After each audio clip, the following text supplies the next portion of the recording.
आज के वीडियो में हम बात करने वाले हैं ट्रांजिटिव रिलेशन। अब ट्रांजिटिव रिलेशन क्या होता है ये समझने से पहले इसकी डेफिनेशन पहले देख लेते हैं। Okay, a relation R on set A. Again देखिए, जो भी मैंने रिफ्लेक्सिव रिलेशन लिया था और सिमेट्रिक रिलेशन लिया था वो सेट ए में ही लिया था, है ना। मतलब जो कार्टेशियन प्रोडक्ट होगा वो क्या होगा, ए क्रॉस ए। तो a relation R on set A set to B transitive relation if ordered pair a comma b belongs to R, order b comma c belongs to R, then order pair a comma c belongs to R for a b c belongs to set A।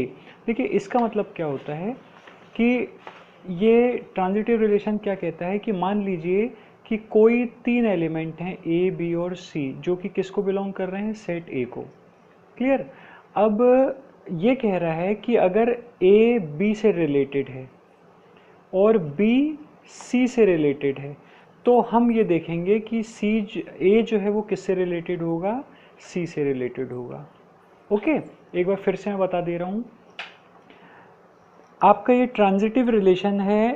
ये कहता है कि अगर तीन element दिए हैं A B C जो कि सेट A को बिलोंग कर रहे हैं, तो अगर A रिलेट कर रहा है B से और अगर B रिलेट कर रहा है C से, तो हम ये देखेंगे कि A जो है वो रिलेट करेगा किससे रिलेट करेगा, A C से रिलेट करेगा। Is that clear. तो देखिए अब यहाँ पे ना अगर आप कंपेयर करो रिफ्लेक्सिव रिलेशन और सिमेट्रिक रिलेशन को, तो ट्रांजिटिव रिलेशन उससे थोड़ा सा टिपिकल पड़ता है। टिपिकल कहने का मतलब थोड़ा सा डिफ़िकल्ट पड़ता है इमेजिनेशन करने के लिए। अब ये तो बहुत इजी लगती है ये डेफिनेशन, लेकिन ये आपको एक कंसेप्ट थोड़ा सा माइंड में बिठाना पड़ेगा, वो मैं आगे आपको बताऊंगा। ये आपका दूसरी डेफिनेशन है जो और पार्ट में मैंने लिखी है। A relation R on set A set to B transitive if A is related to B and B related to C, then A has to be related to C. तो देखिए यहाँ पे मैंने मैथमेटिकल ये बिलोंग्स का symbol use करके लिखा था और ऑर्डर पेयर का सिंबल यूज़ करके, यहाँ पे मैंने सीधे सीधे पूरे इंग्लिश लैंग्वेज में यहाँ पे यूज़ किया है। तो ये कह रहा है कि कोई भी रिलेशन आर जो कि सेट ए पे है वो कहलाएगी ट्रांजिटिव अगर A रिलेट कर रहा है B को और B रिलेट कर रहा है C को, तो A जो है वो रिलेट होना चाहिए किसको, C को। तो कहने का मतलब देखिए इसका मतलब ये होता है कि ये हमें दोनों कंडीशन गिवन होनी चाहिए, ये दोनों हमेशा आपको गिवन कंडीशन होनी चाहिए, तभी जाके ये देख सकते हैं कि ये तीसरी कंडीशन जो आपको दी गई है तब जाके ये चीज़ होनी चाहिए। तो कहने का मतलब है अगर ये दो कंडीशन आपको दी गई है तब ये थर्ड कंडीशन कंपलसरी होगी ही होगी, तभी ये रिलेशन कहलाएगा आपका ट्रांजिटिव रिलेशन। ओके, तो देखिए अब यहाँ पे सिंपल टर्म्स में मैंने और लिखा है कि A related to B, B related to C implies what, A related to C। Okay, तो देखिए यहाँ पे कुछ इम्पोर्टेंट मैंने रिमार्क्स लिखे हैं, लेकिन उसमें से सबसे इम्पोर्टेंट मैं आपके साथ इधर बता रहा हूँ आपको, इन बाकी तीनों को बाद में डिस्कस करेंगे। पहले ये देखिए, a relation R is said to be non transitive if order pair A B belongs to R and BC belongs to R does not implies AC belongs to R। अब इसका मतलब क्या हुआ, इसका मतलब है कि देखिए जैसे हमने देखा था कि A related to B and B related to C implies what, A related to C। लेकिन अगर ऐसा होता है कि A रिलेट कर रहा है B को और B रिलेट कर रहा है C को, पर अगर ये इम्प्लाई नहीं करते हैं कि A रिलेट कर रहा है C को, तो हमारा ये रिलेशन ट्रांजिटिव रिलेशन नहीं कहलाएगा। क्लियर है। कहने का मतलब ये है कि अगर किसी सेट R में एक ऑर्डर पेयर है A कॉमा B और एक ऑर्डर पेयर है B कॉमा C, ओके, तो ये निश्चित होना चाहिए कि एक order pair A comma C ज़रूर होना चाहिए, क्योंकि A related to B, B related to C, then A must be related to what, C। Okay, लेकिन अगर ऐसा नहीं होता है और अगर हमारा सिर्फ ऑर्डर पेयर में आता है A comma B and B comma C, मतलब यहाँ पे क्या है, मतलब A रिलेट कर रहा है B को और B रिलेट कर रहा है C को, पर यहाँ पे क्या A रिलेट कर रहा है कहीं पे C को, इस ऑर्डर पे, यहाँ पे इस सेट में इस ऑर्डर पे ये ऑर्डर पेयर तो है ही नहीं A कॉमा C, इसीलिए ये रिलेशन ट्रांजिटिव आपका नहीं कहलाएगा। क्लियर है। अब देखिए बहुत एक इम्पॉर्टेंट चीज़ है जो यहाँ पे मैं डिस्कस कर रहा हूँ उसको ध्यान से आप देखिएगा कि कुछ ऐसी कंडीशंस होती हैं जहाँ पे आपको ये लगता है कि ये रिलेशन ट्रांजिटिव नहीं है, पर वो ट्रांजिटिव रिलेशन होता है।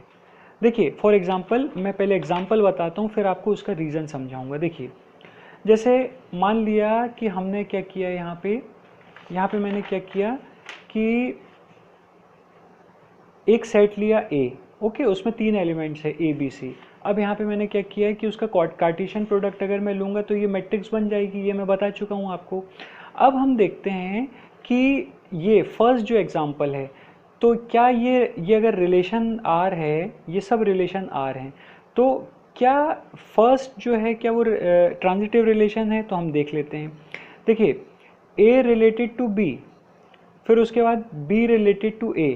अब यहाँ पे ये चीज़ आती है कि नहीं, A रिलेटेड टू B है अगर और B रिलेटेड टू A है, तो ये सीधी सीधी सी बात है कि सिमेट्रिक रिलेशन हो गया। हालांकि हम सिमेट्रिक रिलेशन का भी इसमें देखेंगे, लेकिन पहले हम बात करते हैं किसकी, ट्रांजिटिव रिलेशन के बारे में। देखिए आप ये देख सकते हैं कि ट्रांजिटिव रिलेशन की क्या प्रॉपर्टी होती है, मैं आपको ग्राफिकली समझा देता हूँ। अगर A रिलेट कर रहा है B को रिलेशन R से, और अगर B रिलेट कर रहा है C को रिलेशन R से, तो A रिलेट करेगा किसको, C को, किससे, R से। Is that clear? अब देखिए यहाँ पे देखिए क्या लिखा है, देखिए फर्स्ट जो आपका ऑर्डर पेयर है क्या, A कॉमा B, मतलब A रिलेट कर रहा है किसको, B को। तो देखिए A रिलेट कर रहा है B को किससे, रिलेशन R से। फिर सेकेंड ऑर्डर पेयर देखो क्या, B रिलेट कर रहा है A को। ओके, तो यहाँ पे हम अगर इस टाइप से चलें, C की जगह A पुट करें, तो ये क्या आएगा, B रिलेटेड टू क्या कर रहा है, A को। ओके, B रिलेट कर रहा है A को। तो हम यहाँ पे देख सकते हैं कि जैसे A रिलेट कर रहा था C को, तो यहाँ पे A रिलेट करना चाहिए किसको, A को। तो यहाँ पे हम देखते हैं, देखिए ये आपको दिया है A रिलेटेड टू A। तो ये कंडीशन, ये जो 3 ऑर्डर पेयर हैं, ये ट्रांजिटिविटी को क्या कर रहे हैं, सेटिस्फाई, इसीलिए ट्रांजिटिव रिलेशन होगा। क्लियर? नेक्स्ट हम आगे बढ़ते हैं।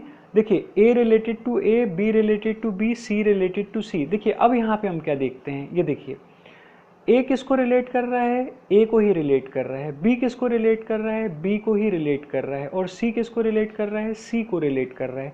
तो यहाँ पे हम ऐसी चेन नहीं देख पा रहे हैं। ओके, तो यहाँ पे जैसे क्या था कि जो हमारा इस सम में जो हमारा फर्स्ट एलिमेंट था और ये सेकंड एलिमेंट था, तो हम ये देखते हैं कि जो सेकंड एलिमेंट है ये नेक्स्ट ऑर्डर पेयर का क्या बन गया था, फर्स्ट एलिमेंट बन गया था, है ना। Second element first order pair का जो सेकंड एलिमेंट था, वो सेकंड ऑर्डर पेयर का क्या बन गया था, फर्स्ट एलिमेंट। लेकिन यहाँ पे कुछ भी ऐसी चेन नहीं बन रही है, लेकिन ये फिर भी आपका ट्रांजिटिव रिलेशन होगा। अब आपके मन में डाउट आएगा कि ये क्यों होगा, तो मैं इसका देखिए रीज़न आपको समझाता हूँ, उसको ध्यान से समझना आप, ये बहुत इंपॉर्टेंट है। देखिए अब अगर मैं यहाँ पे लेता हूँ, मान लीजिए कि अगर मैं एक सेंटेंस लिखता हूँ, अभी हम ट्रांजिटिव रिलेशन से थोड़ा हट के बात करते हैं। ओके, मान लीजिए अगर मैं यहाँ पे एक सेंटेंस लिखता हूँ कि इफ़ स्टूडेंट्स डू मस्ती देन टीचर विल स्कोल्ड।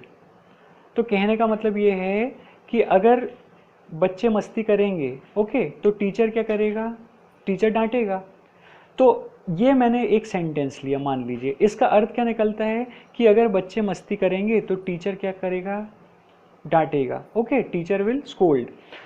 लेकिन अगर मैं इसको ऐसे लिख दूं, सोचिए अगर मैं इसको ऐसे लिख देता हूं, इफ स्टूडेंट डोंट डू मस्ती then teacher will not scold. देखिए अब इसका मतलब क्या हुआ, फर्स्ट क्या कह रहा है, अगर बच्चे मस्ती करेंगे तो टीचर डांटेगा। सेकंड क्या कह रहा है कि अगर बच्चे मस्ती नहीं करेंगे तो टीचर नहीं डांटेगा। अब बताइए ये दोनों सेंटेंस का मीनिंग सेम हुआ कि नहीं, बिल्कुल सेम हुआ। उसका रीज़न क्या है, क्योंकि दोनों का अर्थ एक ही चीज़ निकल के आ रही है कि अगर बच्चे मस्ती नहीं करेंगे तो टीचर भी नहीं डांटेगा। ओके, लेकिन अगर मैं ऐसा इसको लिख दूं, अगर मैं ये लिखूं, इफ़ स्टूडेंट डू मस्ती and teacher will not scold. अब देखिए, अब मैंने यहाँ पे क्या लिखा, अगर स्टूडेंट मस्ती करेंगे तो टीचर नहीं डांटेगा। तो ये सेंटेंस जो है वो इन दोनों के कंपैरिजन में गलत हो गया। तो यहाँ पे इस सेंटेंस ने क्या कर दिया, देखिए इस सेंटेंस ने क्या किया है कि पूरे सेंटेंस मतलब जो मीनिंग है, ओके, जो मीनिंग है उसी को क्या करके रख दिया, चेंज। लेकिन अगर हम इन दोनों को देखें तो कहीं पे हमारा मीनिंग चेंज नहीं होता है, राइट। तो अब हम देखिए यहाँ पे देखते हैं ये कंडीशन क्या कहती है रिफ्लेक्सिव रिलेशन की। एक बार फिर आते हैं कि अगर ए रिलेट कर रहा है बी को और अगर बी रिलेट कर रहा है सी को, तो निश्चित तौर पे ए रिलेट करेगा सी को, ओके। लेकिन आप खुद ही सोचिए, अगर ए रिलेट ही नहीं कर रहा है बी को या बी रिलेट ही नहीं कर रहा है सी को, तो ए कहाँ से रिलेट करेगा सी को। जैसे मैंने ये एग्जांपल लिया, अगर स्टूडेंट मस्ती ही नहीं करेंगे तो टीचर फिर डांटेगा भी नहीं। तो ये दोनों कंडीशन क्या हो जाती हैं, फर्स्ट और सेकंड कंडीशन क्या हो जाती हैं, सेम हो जाती हैं। इसी प्रकार हम ये देखते हैं कि अगर ए रिलेट नहीं कर रहा है बी को और या बी रिलेट नहीं कर रहा है सी को, तो सीधी सी बात है हमें ये इसको चेक करने की भी ज़रूरत नहीं है, ओके। अगर ऐसा होता है कि ए रिलेट करता है बी को और बी रिलेट करता है सी को, और इसका मतलब ये नहीं होता है कि ए रिलेट कर रहा है सी को, तब तो ये कहेंगे कि ट्रांजिटिव रिलेशन नहीं है। बट अगर ऐसा हुआ कि A does not related to B and B related to C implies A related to C, अगर मान लीजिए कुछ ऐसा अगर मैं लिखता हूँ, तो हम यहाँ पे देखते हैं कि ये फर्स्ट कंडीशन ही सेटिस्फाई नहीं हो रही है ना। मतलब जो हमारा ये साइड है इसमें फर्स्ट कंडीशन ही सेटिस्फाइड नहीं हो रही है। तो अगर यही रिलेट नहीं करेगा तो फिर ये कहाँ से रिलेट हो जाएगा। तो कहने का मतलब ये है कि हम फर्स्ट कंडीशन अगर या तो ये मतलब ए रिलेटेड टू बी या बी रिलेटेड टू सी में से कोई भी एक कंडीशन या दोनों कंडीशन सेटिस्फाई नहीं होती हैं, तब भी हमारा रिलेशन क्या कहलाता है, ट्रांजिटिव। क्योंकि भाई सीधी सी बात है, जैसे यहाँ पे है, अगर स्टूडेंट मस्ती नहीं करेंगे तो टीचर डांटेगा ही नहीं। तो उसी प्रकार से अगर ए रिलेट नहीं करेगा बी को या बी रिलेट नहीं करेगा सी को या दोनों कंडीशन में रिलेशन नहीं होगा, तो सीधी सी बात है कि ए भी नहीं करेगा रिलेट सी को। तो ऐसी कंडीशन में हमारा ये भी किस कैटेगरी में आ जाता है, ट्रांजिटिव रिलेशन। तो देखिए अब हम यहाँ पे देखते हैं कि देखिए ए रिलेट कर रहा है ए कोई, बी रिलेट कर रहा है बी को, तो यहाँ पे ऐसी कोई चेन ही नहीं बन रही है कि ए रिलेटेड टू बी है और बी रिलेटेड टू सी है, A related to B, B related to C, ऐसी कोई चेन ही नहीं बन रही है। तो हमारी ये फर्स्ट कंडीशन ही सेटिस्फाई नहीं हो रही है, तो इसीलिए हमारा रिलेशन क्या हो जाएगा, ट्रांजिटिव रिलेशन, राइट। अब हम नेक्स्ट में देखते हैं, देखिए इसमें सेट दिया है सिर्फ order pair A comma B. अब हम यहीं पे देखते हैं कि यहाँ पे तो भाई हमें ट्रांजिटिव रिलेशन के लिए कितने पेयर चाहिए, देखो 2 पेयर चाहिए हैं, है ना, हमें 2 पेयर चाहिए हैं, लेकिन एक ही पेयर दिया हुआ है। तो जब यही कंडीशन सेटिस्फाई नहीं हो रही है तो ये कहाँ से हो जाएगी सेटिस्फाई, ओके। तो इसीलिए यही रीज़न है कि ये रिलेशन भी कौन सा रिलेशन है, ट्रांजिटिव रिलेशन। अब हम इसमें जाते हैं, देखिए ए रिलेटेड टू बी और ए रिलेटेड टू सी। अब आप इधर देख सकते हैं कि ए रिलेटेड टू बी है, लेकिन बी रिलेटेड टू सी अगर यहाँ पे होता, अगर यहाँ पे क्या होता, बी रिलेटेड टू सी, तो हम ये कह सकते थे कि रिफ्लेक्सिव रिलेशन नहीं, सॉरी ट्रांजिटिव रिलेशन नहीं है। उसका रीज़न क्या है, क्योंकि हमने देख लिया कि ए रिलेटेड टू बी है और बी रिलेटेड टू सी है, तो निश्चित तौर पे ए रिलेटेड टू सी होना चाहिए। लेकिन यहाँ पे क्या दिया है, देखिए ए किससे रिलेट कर रहा है, बी से, और यहाँ पे ए किससे रिलेट कर रहा है, सी से।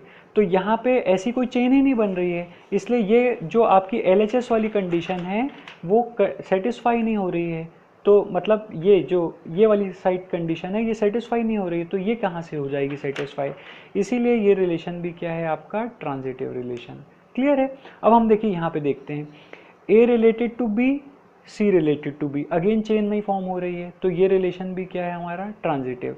अब इसमें देखिए ए रिलेटेड टू बी और बी रिलेटेड टू सी। अब हम यहाँ पे देखते हैं कि ए रिलेट कर रहा है किससे, बी से, और बी रिलेट कर रहा है किससे, सी से। तो सीधी सी बात है, हमें एक ऑर्डर पेयर मिलना चाहिए जिसमें ए रिलेट करता हो किससे, सी से। तो हमको ऑर्डर पेयर मिलना चाहिए ए कॉमा सी। अब देखते हैं क्या मिल रहा है, ए कॉमा सी है, बिल्कुल है। तो इसीलिए हम ये कह सकते हैं कि रिलेशन क्या है हमारा, ट्रांजिटिव रिलेशन।